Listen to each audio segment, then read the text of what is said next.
Orang komunis sekarang di semua lini, Anda bisa lihat ada yang nyalah-nyalahin Tuhan. Kita bukan orang Arab. Itu perlu diselidiki itu, siapa dia, siapa bapaknya, siapa mentornya, siapa kakeknya. Itu harus selidiki jauh itu, nggak bisa. Ini telah menyalahi Sabta Marga, telah menyalahi 8 komitmen tentara. Ya, biar tahu saya ini 20 tahun menjadi narasumber resmi di Angkatan Darat. Nggak akan pernah, ini membuat kekecewaan baik Pak Gatot Nurmantio, baik Pak Yayat, jenderal-jenderal bintang 4 maupun Pak Agustadi Sasongko. Itu yang saya sebut jenderal-jenderal bintang 4 semua itu. Mereka juga terkejut-kejut dengan kelakuan manusia yang satu itu. Ayo kita jihad membela Islam dan Muslimin. Lembaga pendidikan, apakah Akmil, dulu namanya Akabri, memang mengalami penguncian sejak tahun 1952. Ketika adanya kedatangan penjajah Jepang itu pura-pura membaik-baikan kita, maka dia membolehkan laskar-laskar rakyat yang sering dipuji-puji di buku-buku kita tuh Keinen dan Keibo dan Eho itu kecil. Yang paling banyak tuh Hizbullah Sabilillah Mujahidin. Jumlah mereka ini ratusan ribu, mungkin 1 juta lebih kali. Tapi itulah dia sejarah, karena dibuat oleh penguasa. Sejarah dibuat oleh yang berkuasa. Tidak akan pernah ada Akabri, tidak pernah ada TNI kalau tidak ada laskar-laskar Islam. Itu dulu poinnya. Kenapa saya cerita dari sini? Antara dulu mungkin laskar-laskar yang bersebar, kemudian ada TKR, BKR, TRI, TNI. Nah, tahun 1952 diadakan registrasi, semacam ujian saringan ulang. Nah, disitulah mereka dikunci dengan tes dengan menggunakan bahasa Inggris atau bahasa Belanda. Akibatnya yang udah di pesantren pada nggak lulus. Ini poin pertama. Tahun 1980 ada seorang jenderal yang ditugaskan untuk memimpin Akabri. Nah, beliau kader gereja. Beliau punya kebijakan tidak menerima calon perwira atau calon taruna ya. Kita nggak bicara yang tamtama dan bintara, Pak ya. Kalau tamtama bintara itu udah jelas nggak bisa jadi panglima TNI udah deh ya. Kita tidak meremehkan, tapi dalam sistem masuknya itu nggak bisa. Kita nggak bisa memungkiri itu. Nah, tahun 80-an ini si beliau Fulan ini mengadakan peraturan nggak boleh ada yang namanya berbau-bau Islam. Misalnya Ahmad Baikuni, Rahmat Jailani, nggak bisa, Pak. Makanya saya pernah tahu ada salah satu kader PII namanya Robert. Namanya Robert, Mas. Dan dia ketemu saya, oh saya masuk Mas Alfian, oh iya bagus gitu. Nah ini perlu diketahui.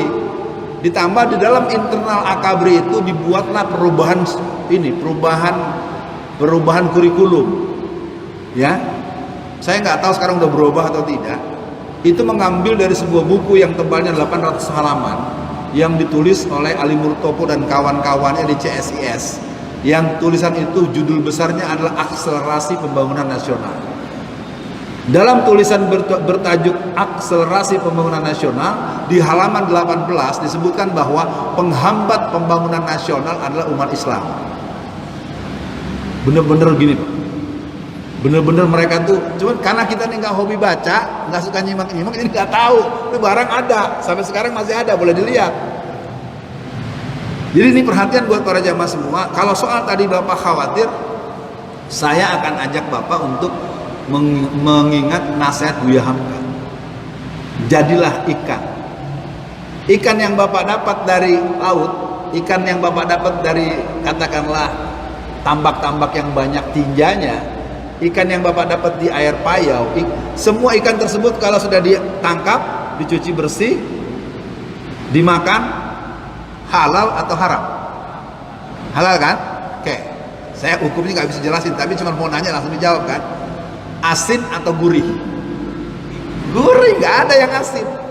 Ikan asin itu setelah diasinkan. Kalau Bapak menangkap semangat saya.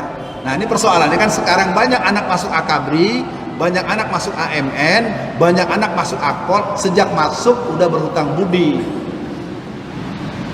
Itu satu poin, Pak. Poin kedua, dia tidak kuat dosis orang tuanya. Dulu tahun 19 78 sampai 86 dulu ada yang namanya Taruna Masjid. Taruna Masjid itulah yang akhirnya melahirkan Bang Kiflan Zen, Aditya Warmantaha, Z.A. Maulani. Jadi biar tahu. Jadi mereka itu sambil mandi, kan mandinya kan berjejer-jejer, sambil nyanyi, kami para kader semua pelajar Islam Indonesia senantiasa setia. Jadi saling nyanyi, saling jawab. Ketahuan nih PI semua nih. Mereka. Nah, kalau Bapak nanya begitu, mungkin kalau memang dipandang perlu, kita bisa bicara di luar forum. Karena kita tetap harus menaruhkan ikan-ikan kita di semua tempat. Caranya tentu tidak dalam forum terbuka. Kita harus, itu yang dikerjakan orang-orang komunis. Orang komunis sekarang di semua lini. Anda bisa lihat ada yang nyalah-nyalahin Tuhan. Kita bukan orang Arab. Itu perlu diselidiki itu. Siapa dia, siapa bapaknya, siapa mentornya, siapa kakeknya. Itu harus diselidiki jauh itu. Nggak bisa. Ini telah menyalahi Sabta Marga. Telah menyalahi 8 komitmen tentara. Ya, biar tahu saya ini 20 tahun menjadi narasumber resmi di Angkatan Darat. Nggak akan pernah ini membuat kekecewaan baik Pak Gatot Nurmantio, baik Pak Yayat, jenderal-jenderal bintang 4 maupun Pak Agustadi Sasongko. Itu yang saya sebut jenderal-jenderal bintang 4 semua itu. Mereka juga terkejut-kejut dengan kelakuan manusia yang satu itu. Jadi kembali kepada Bapak, bagaimana yang perlu kita pahami, kalau kita semua tidak pernah menaruhkan ikan-ikan kita di tempat-tempat itu. Ada saya punya kawan, mungkin ada yang kenal namanya Pak Nuzli Arisma, lebih dikenal Haji Alay. Pasti kalau yang orang pergerakan tahu, karena dia suka batu nyumbang itu besar. Dia punya kecenderungan Pak, anaknya disekolahkan ke Cina. Tapi anaknya di sini udah dituntaskan dulu akidah tauhid segala macam. Jadi diberangkatkan ke Cina agar dia memahami apa sebenarnya yang ada di Cina. Dia belajar bisnis, karena Cina ini kan ahli ATM. Ya. Tahu ATM? Amati, tiru, modifikasi. Semua orang bisa beli ATM, beli handphone. Anda jangan anggap remeh. Anda boleh beli merek tertentu. Yang Anda beli cuma 2 juta ada tapi ada yang 24 juta. Dan ahlinya rata-rata dokter-dokter dari ITB dan ITS. Jadi produk-produk Cina yang bertebaran di mana-mana. Jadi harus dipahami Cina itu punya kemampuan menyontek kreatif, menyontek inovatif. Namanya konsep ATM, amati, tiru dan modifikasi. Di Cina tidak ada WA, WhatsApp nggak ada Google. Jadi dia buat sendiri. Nah ini persoalannya. Kita nggak bisa buat, bisa Pak, tapi kan dilarang, bukan diperintah. Ya. Nah kembali kepada pertanyaan Bapak tadi, bagaimana Bapak khawatir? Bapak pantas khawatir. Faktanya begitu, karena mereka dari masuk sampai keluar, ya, dari ujung kaki sampai ujung rambutnya dibiayain sama engkoh-engkoh cek itu. Makanya mereka nggak ada yang pernah berani. Kayak apa kelakuan engkoh-engkoh di mana nggak ada yang ditangkap. Berarti ada satu lagi yang berbadan pakai caci maki Pak Jokowi itu, kan ditangkap tuh orang. Ya, ada anak kecil yang bawa pistol tembak kamu, Jokowi bunuh, ada apa-apain. Ya. Jadi sekali lagi kita memang sudah dalam posisi terkepung.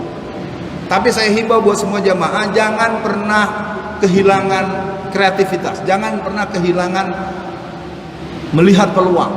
Ya, di forum terbuka nggak saya sampaikan, di forum khusus saya akan coba ajak kita melihat peluang-peluang kita. Buat Mas Indra, Ustadz Bakhtiar Nasir posisi sama dengan saya. Ya, karena kalau kemarin dia hadir nongol langsung. Saya juga kemarin berangkat jam 10 pagi. Ya saya nggak bisa juga, bukan kamu hati mas saya nggak. Kalau kata orang bercinta, saya meninggalkan yang saya cintai untuk naik bus ke sini gitu. Bukan saya pergi karena di samping kalau saya datang pulang teman-teman dekat pasti ngusir. Ngapain Ustadz kesini gitu. Mudah-mudahan ditangkap ya semangatnya. Karena kami tetap, Bakhtiar Nasir kan hafal Quran, di Ahlul Quran. Dia juga mujahid yang teruji di berbagai gerakan nasional maupun internasional. Ini yang paling kita pentingkan. Nah, kalau ada pertanyaan bagaimana sinergi sedang berjalan. Dan saya nyatakan dengan terbuka, sinergi sedang efektif. Keberadaan MPUII, keberadaan PA212. Dan saya pun terus berusaha menemui tokoh-tokoh persiapan Muktamar Muhammadiyah, saya coba ngobrol mendalam dengan beberapa kandidat, walaupun berat karena kekuatan ini nggak ada yang bisa bendung. Mohon maaf. Semua ormas sekarang kalau udah digelontorkan uang miliaran triliunan, jengkang semua. Ya, saya nggak tahu Muhammadiyah bisa nggak bertahan memilih sesuai yang biasa jadi tradisi Muhammadiyah. Maaf, saya katakan saya tidak tahu. Kalau saya lihat dari obrolan saya dengan Bapak Fulan 2, Fulan 3, Fulan 4, agak berat. Antara ancaman intimidatif dan antara gelondongan uang dengan nolnya 12. Bisa dibayangin nggak Pak? Antum mau calon jadi, antum calon belum tentu jadi. Lalu dikasih duit 12 triliun. Bapak datang terus tapi jangan nyalonin ya. Bapak nolak, istri di belakang colek-colek. Sayang Pak, masa nggak diterima? Saya serius loh ya. Jadi sekarang itu untuk jadi bupati sama wali kota aja mereka ngasih berani 2 triliun. Saya kasih tahu rumusnya. Rumus mereka tuh 15. Keluar 1 balik 5. Jadi ketika antum misalnya nyalon, di sini apa sih? Bangil ini kabupaten ya? Kecamatan. Kabupatennya apa? Nah, Bupati Pasuruan antum maju, antum ini nggak level, maaf ya ini bahasa omong bohong. Antum wakilnya nggak level walaupun ngantuk. Penjaga pengawal ngantuk, tidur. Ketahuan tidur. Nah ini 2 nggak level, tapi saya bilang, mau lu berdua jadi. Kalau lu jadi tapi jangan lupa sama siap kok. Lu butuh berapa? Dia bilang, saya butuhnya cuma 400 miliar. Dikit banget. Aku bantu sekarang DP-nya 1 triliun. Langsung berbinar-binar, langsung. Saya 35 tahun ya di P3. Saya tahu betul bagaimana seorang itu menang dan seorang itu kalah. Saya 4 kali nyalek Pak, dan kalah terus. Keren ya? Iya. Bukan saya tidak tahu caranya menang, tapi saya punya jiwa mendidik. Minimal saya punya pesan buat anak-anak saya. Man ta'buduna min ba'di. Saya bukan orang hebat. Saya ingin menjawab pertanyaan ini buat Mas Indra ya. Ustadz Bahtiar Nasir, Ustadz Zaitun, Alfian Tanjung, semua kawan-kawan sehat-sehat dan biasa-biasa saja. Tolong dipahami kalau kami semua ini tersandera dengan status-status yang dibuat, bukan status di handphone ya. Mas Indra paham ya? Ntar setelah ini baru gue ceritain yang sebenarnya gitu ya. Sinergi umat Islam terjadi sangat bagus. Setelah wafatnya Dr. Irfianda Abidin dari Sumatera Barat, wafatnya Ustadz Mu'inuddillah dari Solo, maka MPU ini yang punya namanya KK9. KK9 itu Komite Kepemimpinan 9 orang. Ini dokter-dokter, profesor-profesor dengan keahlian yang beragam.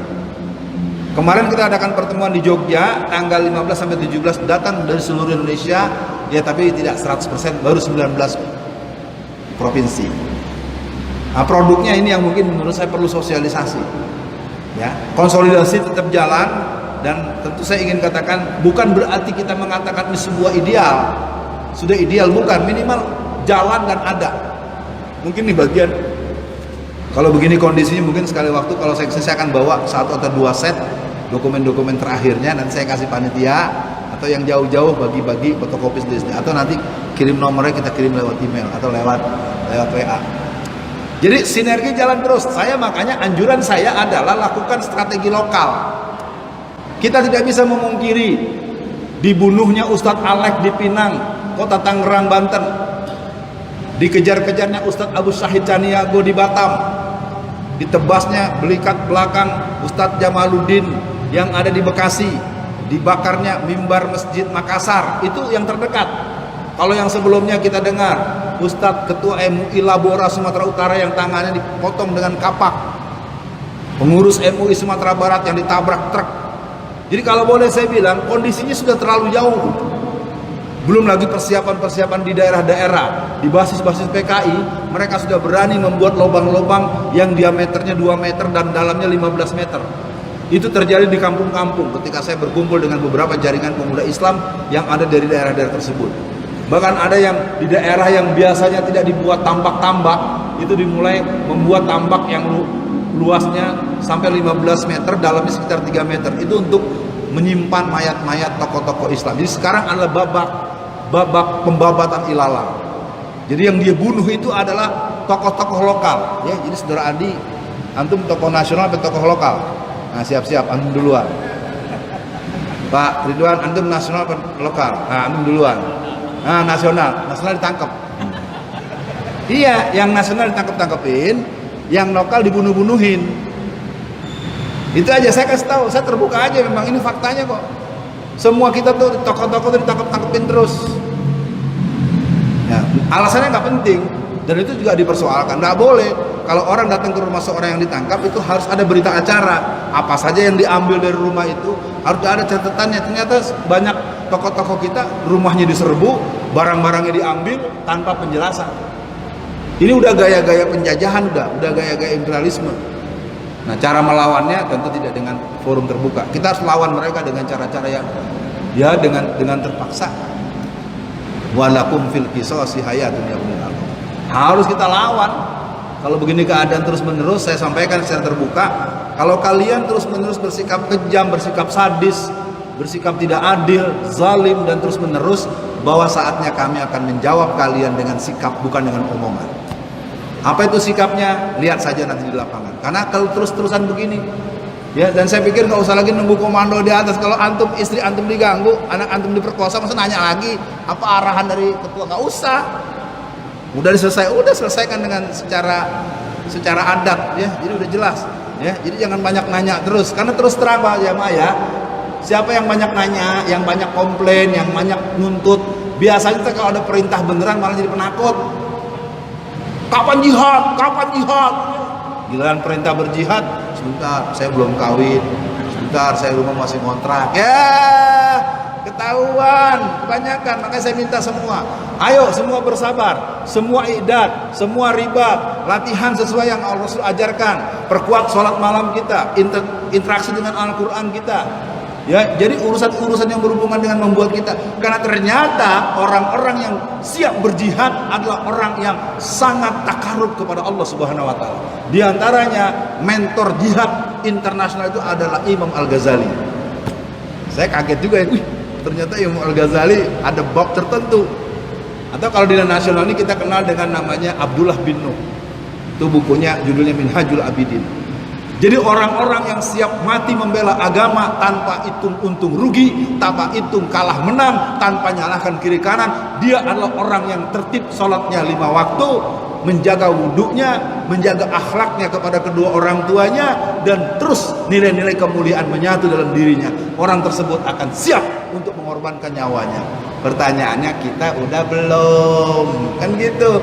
Subuhnya aja kesiangan, sholat malamnya aja kalau sempat, wudhunya aja jarang dijaga. Ya nih, tanya juga, kamu sendiri bagaimana? Gitu ya Mas Indra, tidak memuaskan, tapi minimal Anda dengar bahwa kita semua bergerak. MPUI memang tidak sembarang orang bisa ikut. Saya saja perwakilan Jawa Tengah. Kenapa basis PKI gitu? Udah tahu dari sana. Makanya saya bisa detail tuh di kampung ini, di desa ini. Jadi ada gunanya juga saya perwakilan Jawa Tengah. Kan akhirnya kan saya harus rembuk dengan para pengurus masjid segala macam. Sudah cukup siang, kita masuk yang terakhir. Ibu-ibu ada kertas atau WA? Ada. Oke, nanti ya saya selesaikan dulu ini. Buat Bapak semua simak dengan baik. Di negeri ini ada 5 operasi yang tidak terjawab. 1, pemiskinan. 2, pembodohan. 3, pembohongan. 4, penzoliman. 5, pembiaran. Kenapa pribumi banyak miskin? Kenapa muslimin muslimat banyak miskin? Bukan takdir. Dalam ilmu ekonomi, dalam sistem sosial, kalau kita belajar kajian sosiologi, miskin dan kaya itu bukan takdir. Miskin dan kaya itu pilihan. Kalau seorang Alfian Tanjung tidak dikenal jadi orang kaya, ya kerjaannya gini mulu nerangin. Coba kalau saya jadi orang Padang. Tahu Padang nggak? Pandai dagang. Ya, kalau kerjaan saya ngurusin bisnis, ngurusin transferan, ngurusin transaksi, saya kaya. Ya, jadi bagi yang sekarang kurang kaya, jangan salah, antum kenapa nggak kaya? Lu nggak ngurusin sekolahan, nggak bisa kaya. Kalau mau kaya, ente urus apa? Itu apa namanya itu? Lobster, ya. Anda ngurus Ya, itu orang-orang yang cuma ngambil setabung 2 tabung hukumannya 1,5 tahun. Tapi pejabat-pejabat Kementerian Kelautannya ngambilnya miliaran, triliunan itu satu buahnya mahal. Satu ekornya itu mahal. Makanya lobster kalau kita makan di rumah makan tuh menunya tuh antara 600 sampai 1,5 juta. Kalau makan lobster ya, kalau nggak sanggup bayar jangan mampir-mampir deh, kesian nanti ya. Udah mau pesen bayarnya mahal gitu ya. Jadi yang pertama pemiskinan. Jadi catat buat para jamaah semua, Profesor Dr. Mobiarto menerangkan yang disebut dengan sistem pemiskinan struktural. Kita dibuat miskin karena kita dibuat tidak berdaya secara sistematik. Masyarakat baru panen, dia impor. Jadi sistematik betul. Jadi pemiskinan ini bukan takdir miskin, kita memang dibikin miskin. Semua urusan, garam saja kita impor, lengkuas impor. Sampai di beberapa daerah tuh ada sampai petani bawang itu sampai gila, lari-lari diselokan di tepi sawah itu, dia berenang-renang, stres. Bawangnya dibuang-buang, karena bawang yang dia modal produksinya untuk 10 kilo, katakanlah modalnya ketemu angka 15.000 misalnya, sementara dia harus jual hanya 12.000. Ngeri sekali. Jadi yang kedua adalah pembodohan. Kita menjadi bodoh karena umat mayoritasnya dibikin menjadi bodoh. Kita dibodohin terus. Apa? Tunjukkan kepada saya di mana ada klaster masjid. Siapa yang bisa angkat tangan sekarang? Covid kapet ini tidak ada satupun klaster masjid. Bahkan di Amerika, di negara-negara bagian di Amerika, malah dianjurkan oleh pemerintah negara bagian agar masjid-masjid dipakai untuk sholat, untuk berdoa. Karena kita paham masjid ini tempat orang yang mayyakshaillallah, orang yang takutnya kepada Allah. Di Jerman, ketika awal-awal Covid, ada sebuah masjid besar milik imigran muslim digembok, dikunci dari luar. Nggak sampai 3 minggu terdengar orang baca Quran dari dalam masjid. Dibuka, dan sejak itu masjid itu sampai sekarang tidak pernah. Ustadz, kan di Mekah sama di Madinah juga dijarak-jarakin. Jawab pertanyaan saya, ada berapa puluh ribu, ada berapa ribu, ada berapa ratus ulama-ulama yang ahli fikih, ulama-ulama yang istiqomah yang sampai hari ini dalam penjara? Ribuan. Ada berapa ratus yang dibunuh di tempat? Baru selesai ceramah menerangkan, Anda ini ikut mazhab apa? Mazhab Syafi'i, Hanafi, Hambali, atau mazhab PAO? Ya kan? Di sini anak-anak kita pakai cadar ya. Cadar itu kalau menurut ilmu yang saya tahu dikit itu dari mazhab Syafi'i. Kalau saya salah ntar betulin. Terus kalau yang tidak itu mazhab Hanafi. Sekarang kita pakai masker, mazhab Jokowi. Ya. Jadi udah ada mazhab baru, mazhab Jokowi pakai masker. Kan kemarin datang pertemuan G20. Semua nggak ada yang pakai masker, beliau sendiri, karena beliau sangat menjaga prokes. Udah deh, banyak pembohongan, perzoliman nih kalau dibahas banyak contohnya. Tadi permintaan untuk berdoa, yang perempuan belum. Bagaimana penggunaan PKI kepada anak-anak? Saya harus jujur, salah satu kelemahan penyadaran bahaya kebangkitan komunisme PKI adalah kita kalah dengan TikTok. Saya lihat baik video, baik streaming, baik seminar, baik webinar. Kapan hari saya diundang oleh salah satu pengurus sekolah Muhammadiyah di Jakarta Pusat. Kenapa? Karena si muridnya itu anak SMA kelas 2, anak IPM, itu di handphone itu foto profilnya berlambang Palu Arit. Padahal itu sedang PPKM. Saya bilang, saya nggak mau ngomong-ngomong lewat online. Kumpul semua, anak-anak kumpul. Cuman di bawah dijagain kokam. Kumpul anak-anak IPM semua. Akhirnya anak itu ngaku, saya belum tahu Ustadz, saya seneng-senengan aja. Nah, artinya kalau tadi ada pertanyaan, ibu-ibu, bapak-bapak, para jamaah, saya contohkan hal kecil. Tanggal 25 September 2021. Waktu itu saya diminta oleh pengurus masjid di Jakarta Pusat. untuk Ustadz bagaimana persiapan untuk nobar. Nobar masjidnya ada ratusan, saya sendirian. Saya nggak demen kalau hadir tuh pakai online. Ya, ini online sering banget kan. Coba saya tanya jujur, antum ketemu langsung dengan saya dengan online, antum merasa mesraan mana ya? Iya, nggak ada bohong, orang ngomong kiri, nggak ketemu tuh kagak asik. Ya, mau dibahas kayak apa juga, Bang Indra. Berapa kali ketemu saya seumur hidup? Nah, gimana kalau sekarang sejak hari ini jangan ketemu saya lagi, cukup online saja. Nah, makanya ya. Jadi waktu itu tanggal 25 September, nih ibu saya jawab ya, saya memberikan ilustrasi, renungan saya sedang menjawab. Kita undanglah pengurus 200 masjid. Jadi acaranya adalah pembekalan untuk calon komentator. Kan efektif, datang saya yang memang membidangi ini, menekuni ini, kita putar film, kita terangkan sejarahnya, kita terangkan bagian-bagian mananya yang harus. Jadi yang hadir sekitar sekian ratus orang. Setelah tanggal 25 September mereka bersebar ke masjid masing-masing memutar film. Jadi nggak perlu diputar habis disuruh nonton bapaknya ngobrol, bapaknya kemana, anak suruh nonton, ya nggak bisa gitu. Itu satu poin. Yang lainnya mungkin kisah-kisah teladan. Ya, memang ini berat untuk ibu yang bertanya. Saya katakan ada kelemahan di kalangan orang tua, selalu nostalgia. Dulu, Ustaz Alfian tahu apa? Dia lahir tahun berapa? Gitu terus, maaf ya. Yang tua tuh suka ngenyek sama yang muda dengan tudingan bahwa Anda pernah ngalamin. Lalu kalau Bapak pernah ngalamin, kenapa Bapak biarin PKI-nya bangkit? Kan Bapak tahu bahaya. Bapak dong duluan yang sembelih itu orang PKI. Bapak diem juga. Tahunya pun dari saya. Setelah saya ngomong baru Bapak koreksi. Makanya saya bilang, kalau saya membahas soal PKI, Bapak-bapak, ibu-ibu dengarkan sampai utuh. Selesai acara kasih tahu mana yang salah yang saya omong, mana yang keliru. Ini perlu saya sampaikan, itu yang pertama. Yang kedua adalah para ustadz.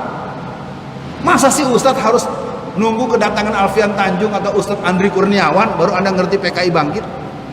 Kan ada Ustadz Adi, ada Ustadz Ridwan, ada Antum, kenapa enggak? Nah, kesalahannya bukan salah, tidak ada program mulazamah. Nah, ini saya laporan, waktu itu saya kedatangan rombongan dari Bogor dan dari Kendal. Bogor kan di Jawa Barat, Kendal Jawa Tengah. Datang 36 orang.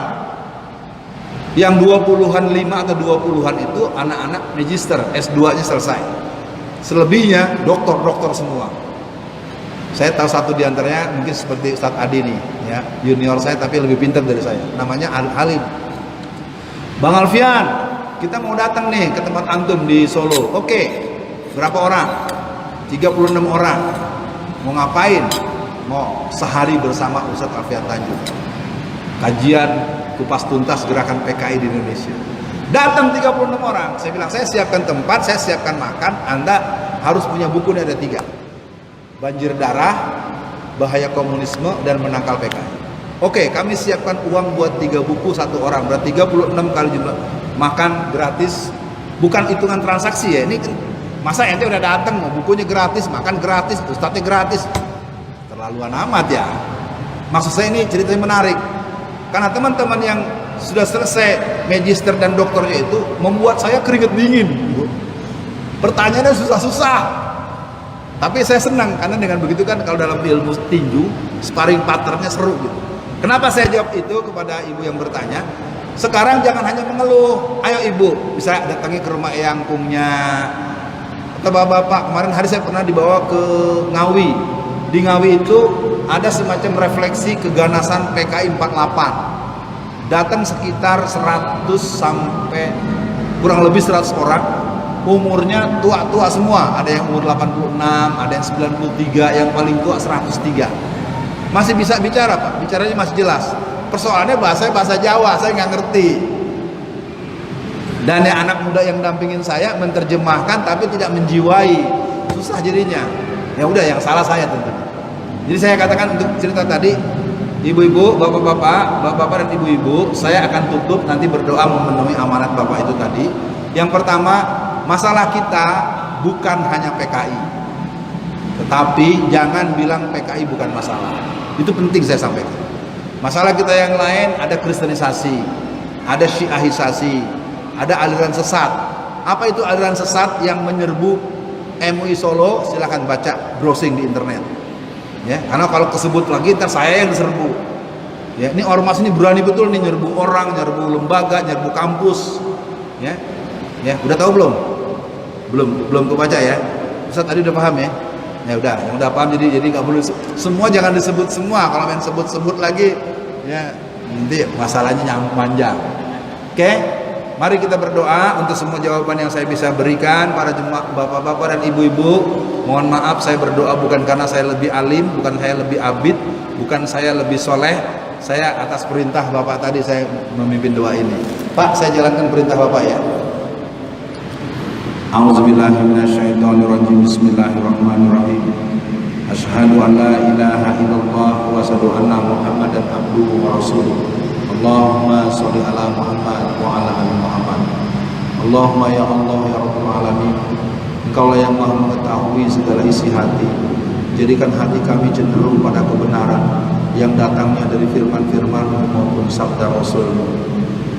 Hari ini kami berkumpul di sebuah masjid yang sangat bersejarah untuk pergerakan umat Islam di Kabupaten Pasuruan ini, yang berada di sebuah tempat yang bernama Bangil.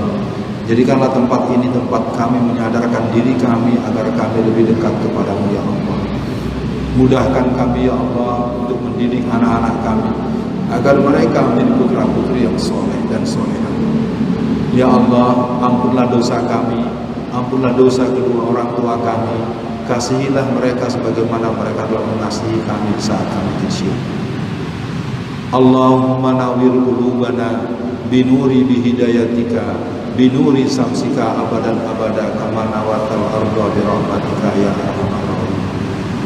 Allahumma alfi baina qulubina wa aslih zata bainina wa hdina subulas salam minaz zulumati ilan nur wa jannibna al fawahisha ma zahara minha wa ma batan wa barik lana bi asma'ina wa absarina wa qulubina wa azwajina wa zurriyyatina innaka antat tawwabur rahim. Ya Allah, negeri kami dalam kondisi yang sangat porak-poranda. Berikanlah kepada pemimpin kami, salah satunya adalah Imam Besar Umat Islam Habib Rizik Syihab, kesehatan beliau dalam penjara, dan juga teman-teman serta guru-guru kami di seluruh Indonesia. Ada sekitar 2.000 orang dalam penjara. Ada lebih dari 100-an tokoh-tokoh nasional dalam penjara. Berikan kepada mereka keteguhan iman, berikan mereka kesehatan, berikan mereka kesabaran, berikan rezeki yang halal dan melimpah untuk mereka maupun keluarga mereka di rumah mereka masing-masing. Ya Allah yang Maha Rahman, jadikan doa kami bagian daripada energi perlawanan kami. Jadikan doa kami bagian daripada permohonan kami kepadamu ya Allah, bahwa kami melihat negeri ini dalam bahaya. Generasi kami dirusak dengan narkoba, dirusak dengan acara-acara media yang merusak, dirusak dengan pandangan-pandangan negatif terhadap para ulama dan perjuangan para ulama. Kami mohon ampun padamu ya Allah. Berikanlah kekuatan kaum muslimin di berbagai belahan dunia.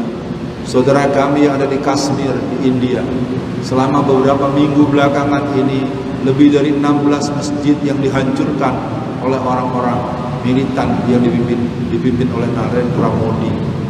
Jadikan Modi dan kawan-kawannya menjadi orang hamba-hambamu yang Engkau berikan hidayah. Kalau tidak, hancurkan dia sebagaimana hancurnya Fir'aun dan Namrud. Ya Allah, berikan kekuatan kaum muslimin yang ada di Palestina, saudara kami yang ada di Gaza atau di perumahan, komplek perumahan Sheikh Jarrah. Rumah-rumah mereka direbut dan rumah-rumah mereka mendapatkan proses balik nama menjadi milik orang-orang Israel.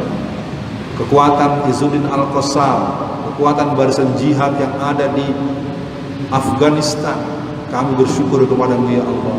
Generasi kedua Taliban mampu mengusir kaum kafir Amerika dan antek-anteknya.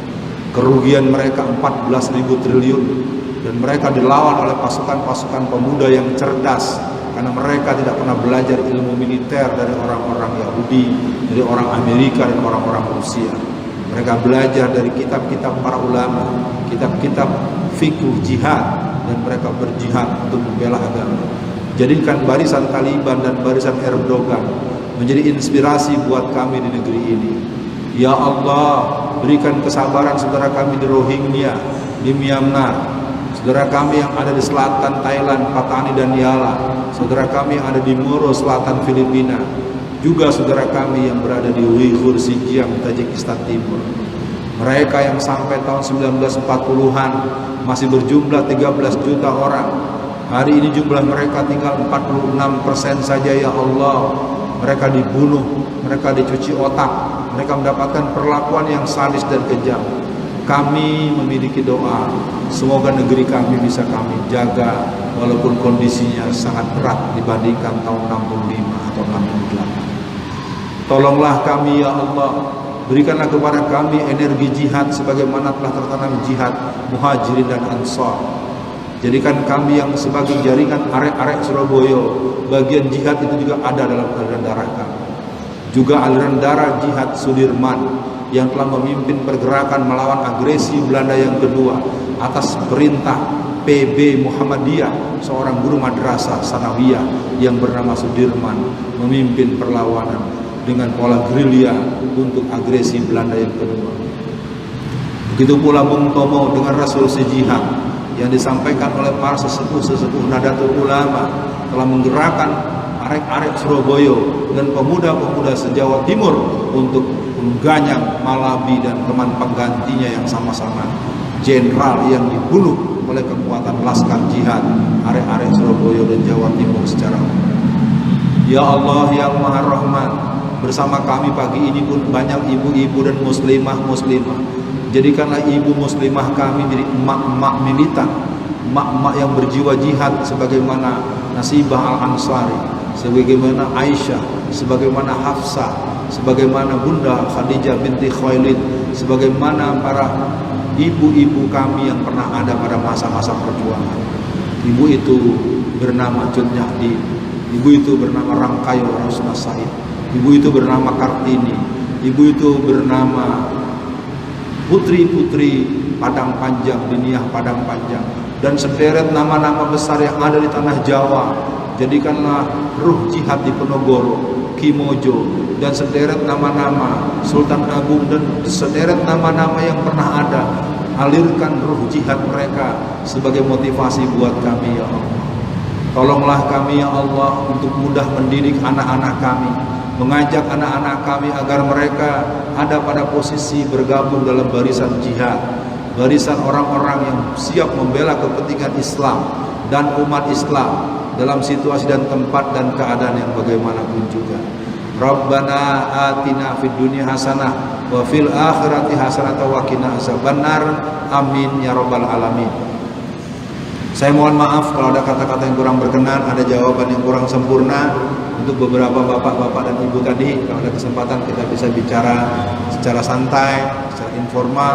Sekaligus saya pamit, mungkin ini pertemuan kita, kapan waktu belum tentu kita ketemu lagi.